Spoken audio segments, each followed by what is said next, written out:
Good morning, students. Today we would do the sixth chapter from Grammar and More, that is verbs.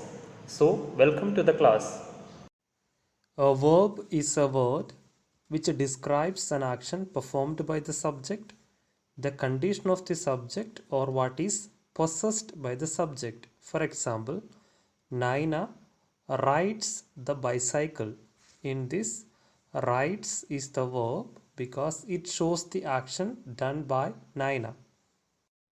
Farida is a good singer. It shows the condition of Farida, that she is a good singer. Now, we can broadly classify verbs as main and auxiliary verbs.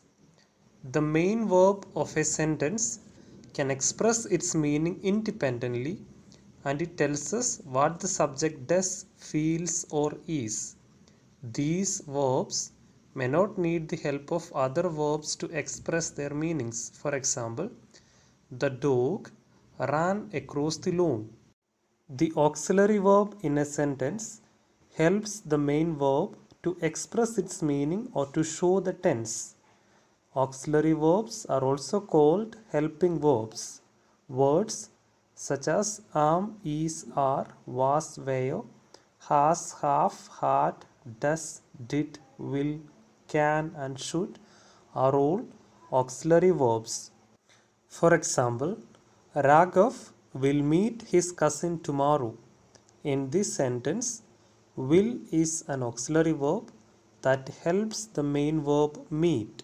The auxiliary verbs be, have, and do can also be used as main verbs. For example, Rebecca has a beautiful voice. In this particular sentence, has is a main verb, not an auxiliary verb. Now, let's have a look at the subject verb agreement. It means that the subject and verb in a sentence should agree or match each other. Otherwise, the sentence will not sound right. So, let's understand the basic rules of subject verb agreement. The basic principle of subject verb agreement is that the verb and subject must agree in number and person.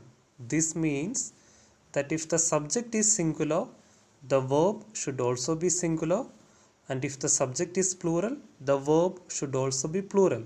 For example, the girl is playing and the girls are playing. Whenever two singular nouns are joined using and, they require a plural verb. For example, Mary and John are quite different. Satish and his sister have gone to see a movie.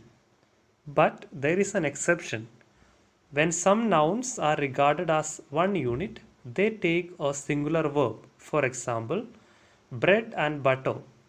Bread and butter is considered as a single unit, so bread and butter is a healthy food.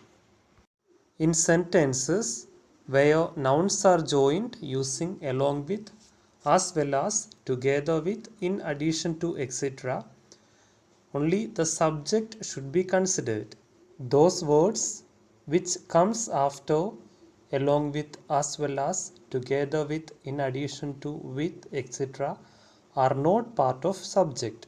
For example, the politician along with his followers is expected shortly.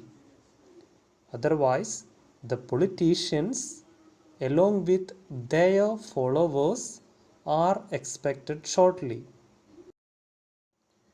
When a collective noun is the subject of a sentence, the verb might be singular or plural depending on its meaning. For example, the staff in this restaurant is hardworking. In this sentence, the speaker is referring to the staff as a team. The staff in this restaurant are hardworking. In this sentence, the speaker is focusing on the fact that the individual members are hardworking.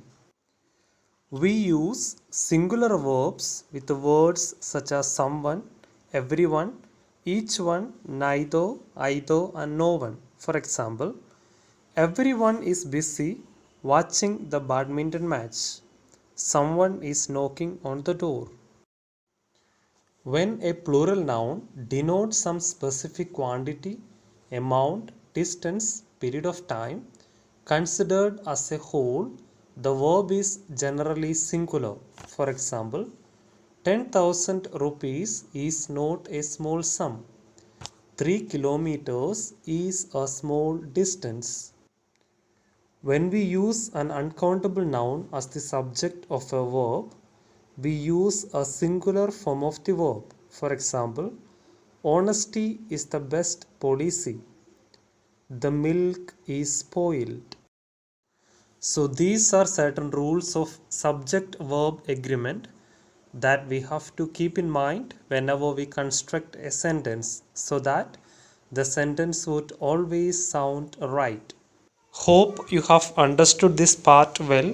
Thank you and have a nice day.